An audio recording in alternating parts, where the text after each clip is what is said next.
Hello everyone, welcome to H&S Automotive, and thank you for taking an interest in this 2007 Mazda 3S. So in this video, we will do a walkthrough of this vehicle. We'll point out any imperfections the vehicle has, and then we'll also go over some of the major features and functions of this vehicle. Now, before we get started, we would like to point out that we bought this vehicle from an insurance company. This vehicle had damage in this area over here. So this fender was replaced, as well as a little bit of damage on the hood. So this is still the original hood, still the original bumper, but this fender and the headlight was changed out. As well as the strut on this side, just as a precautionary measure, was changed, so there's no issues in the future. With that being said, this vehicle does have a clean title. There are no salvage brands or rebuilt brands on this title, so it does have a clean Wisconsin title. There were no airbags deployed in this accident, so overall it was a fairly minor accident, but we do like to make it clear that we purchased this vehicle from an insurance company and it had been in an accident. So with that out of the way, we will get started. At first, I'll just kind of walk around the vehicle, give you guys a general overview, and then after that, we will dive in a little bit deeper. So here we are coming around towards the back of the vehicle. And then here we are on the passenger side.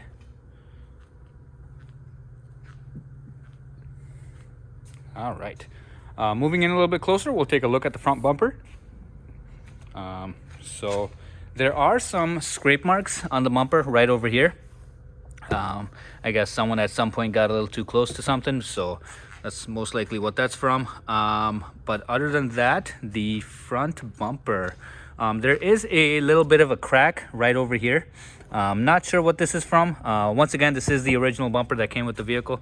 So there's a little bit of a crack right here, and then some minor cracks right over here.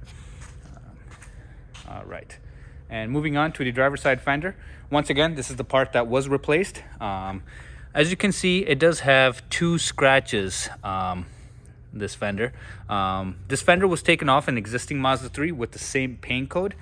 So there's no paint blending issues or anything like that. So it's the same original factory paint. Moving on to the driver's side front door. On the door, there's a little bit of an indent right over here and a little chip mark, paint chip.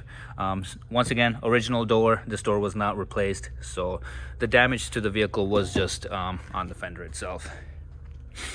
All right, and then taking a look at the rear driver's side door.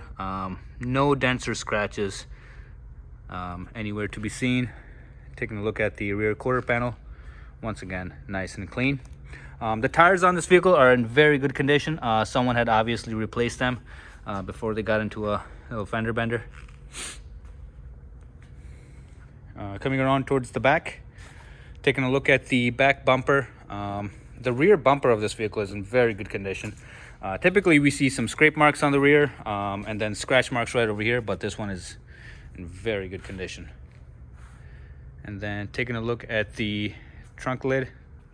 Once again, no scratches that I can see that stick out on the trunk lid itself. Coming around towards the passenger side fender. Once again, no dents or scratches that I can see.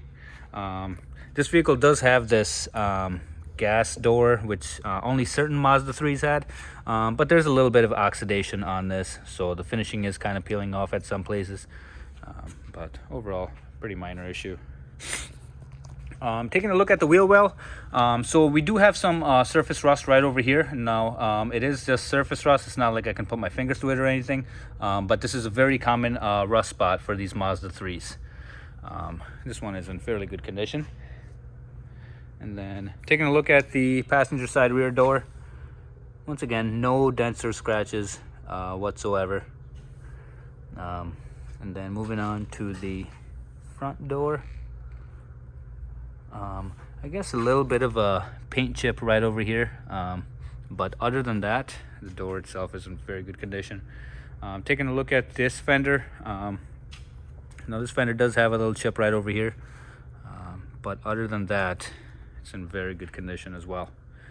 As you can see, this vehicle is equipped with a sunroof, which flips up as well as slides back. And then the roof of this vehicle also in very good condition. Taking a look at the hood, I'm looking for any paint chip marks or anything like that. There's some minor rock chips. Very hard to see. I'm not even sure if the camera's picking it up, but with 190,000 miles, this vehicle is actually in very, very good condition. You know, the paint is nice and reflective, so somebody obviously took care of this vehicle. Taking a look inside the vehicle. All right, so as you can see, you've got the driver's door right over here. Now this vehicle is equipped with power windows as well as power mirrors and then power door locks as well. And then we got a little storage compartment right over here and the door handle. And then just taking a overview of the interior. All right, as you can see, overall it is a very clean interior. So from here we will climb inside and take a look at the interior. Alrighty guys, so as you can see, we are behind the steering wheel of this vehicle. So from here I will start up the engine. Alright, straighten this out a little bit, put my seatbelt on so it stops dinging. Alright, so we will start off in the instrument cluster of this vehicle. To start off, we would like to point out that this vehicle does have 190,000 miles, almost 191,000 miles. As you can see, the engine runs nice and smooth. And then I will zoom in a little bit right over here. So as you guys can see, the check engine light is currently on. Now we have scanned this. It is for an O2 sensor. We've got an O2 sensor ordered. It's just not here yet, but we will be installing an O2 sensor and taking care of that check engine light before the vehicle is sold. And then right by it, it's got that brake light. That's just because I've got the handbrake applied, since it is a manual vehicle. So once you disengage the handbrake, as you can see, the light goes away. Just to re-engage it so the vehicle doesn't roll. All right, so from here we will go over some of the features and functions of this vehicle, starting off with the steering wheel. So on the right side we do have some steering wheel mounted controls. So this is the cruise control for the vehicle. The on button is right over here. So press it to turn it on. As you can see, it lights up in the instrument cluster, and then turn it to turn it back off, or press it to turn it back off. And to accelerate and decelerate, it can just be done from here. On the other side, we have some audio controls for the vehicle, you know, the volume button as well as the mode switch and all that stuff. In the middle, we have our typical horn. Behind the steering wheel, we have our turn signal stalk, which doubles as a headlight operation. All right. And then on the other side, we've got the wiper controls. All right. So from here, we will move into the center of the dashboard, starting off with the hazard switch, which is located right on top. Hard to miss. And we got some vents right over here for the climate controls.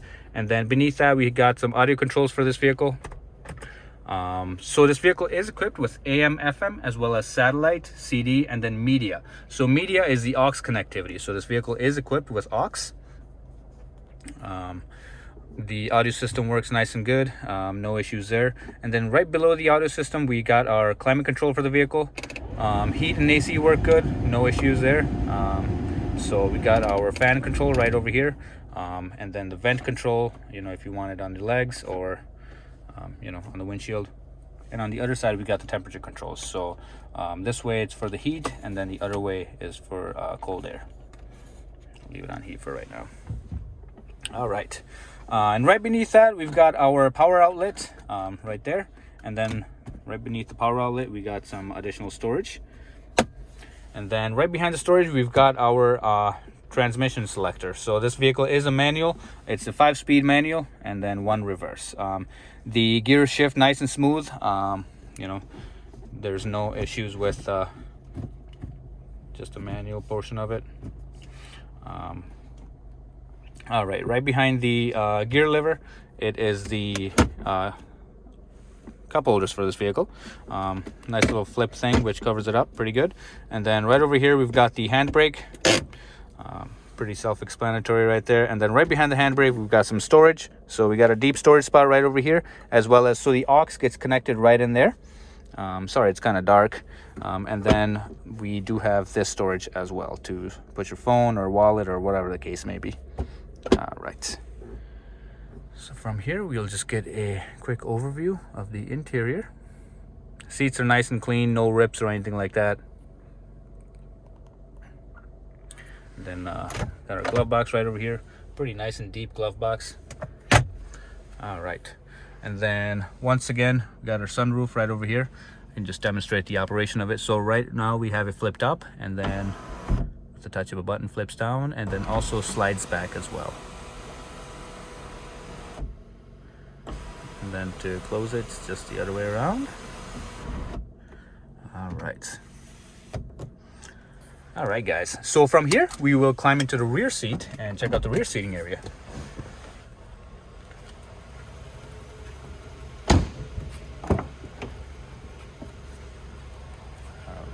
So just an overview of the rear seating area. Once again, seats are nice and clean.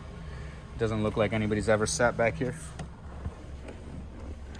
All right, this is our view from the rear. Once again, the vehicle is currently running, so it's a nice and smooth running engine.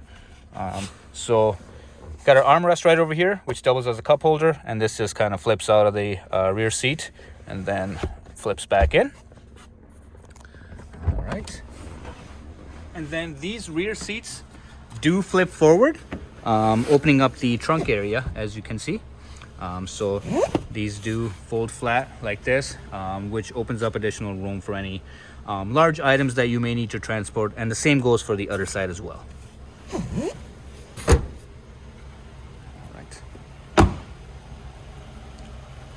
All right, guys, so as you can tell, the vehicle is currently running. So from here, I will open up the hood and we will check out the engine compartment. Alrighty, guys, so as you can tell, we are in the engine compartment for this vehicle. I'll just kind of be quiet for a second, let you guys take a listen.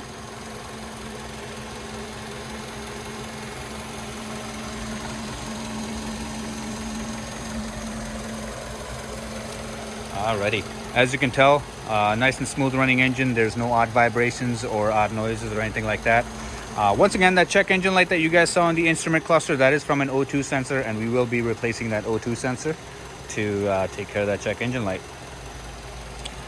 Alrighty, guys, so once again, thank you for taking an interest in this 2007 Mazda 3S. If you guys have any other questions or concerns, please feel free to ask, and we'll be happy to get those answered for you. Thank you very much, and have a good day. Bye-bye. Alrighty, guys, so one other thing we've started doing in our video walkthroughs is taking a look at the undercarriage. So from here, I'll just kind of walk under the vehicle and give you guys a general overview of what it's like underneath. Starting from the engine compartment, as you can see, the engine and transmission are nice and dry. Hard to believe this vehicle has 190,000 miles on it. As you can tell, there's no drips of oil or anything like that. Perfectly nice and dry. And then just kind of moving back, I'll try to zoom out so we can get enough of it in frame. As you can tell, the exhaust has been replaced from here on down. Nice and clean exhaust tip.